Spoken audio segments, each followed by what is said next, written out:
Hi, my name is Hemant Sashital. I go by Sashi. I'm a professor of marketing at St. John Fisher College.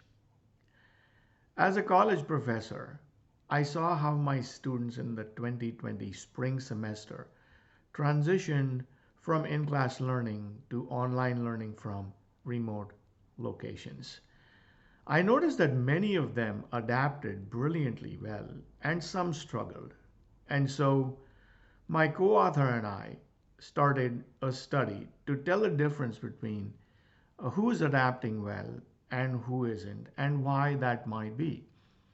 We first listened to the voices of people as they spoke about that transition, and then, based on what we heard, we sent out a nationwide survey. 395 people, undergraduate students, participated from across the country. The most represented states were New York, California, Indiana, and Texas. And virtually every state in the union was represented. And what we found is that there is a strong contingent of students who adapted and innovated and transitioned really well. So, what can we learn from them? What is the difference between them that we might notice and adopt for our own personal use so that we become better learners no matter what the situation is? No one has been able to predict as of right now what the fall semester is going to look like. Everyone wants to return to campus. So do I. And in case that we don't, what are some of the things that we should be focusing on and paying attention to as we think about remaining online students? The most important thing that I identified about these students who transitioned well was their attitude. Their attitude was, I've got this. They were not overwhelmed. They saw it coming and they planned and planned and planned. What they were not is spontaneous. What they were not are passive. They didn't say, oh, let me see what happens and then I'll figure it out. They saw it coming and prepared themselves for the complex reality. Now, what was the complex reality that was emerging? First off, the workload increased. It increased dramatically. It increased for every student. And this batch of innovative students who made an excellent transition took that in their stride. They managed the additional workload.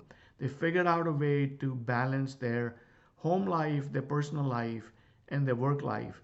And they managed to figure out and devote the necessary time and energy that was needed by online learning. And they did it really well compared to the other students. The second thing they did was they aggressively engaged the professors. Anytime they had a doubt or concern about grading, assessment, evaluation, studies, assignments, they made it a point to stop the professor and ask. And when the professor responded, they were able to solve the emerging problems better than other students. Other students tended to wait until the situation got out of control for them and they were unable to manage it once the situation had completely unfolded. The third thing that they did that I think is really important for us to learn is that they kept their networks alive. They remained in touch with not just their friends on campus, I suspect all of you did that, but they also kept in touch with the offices, with the staff, with the people responsible for finding them internships, with the people who would be eventually helping them find jobs.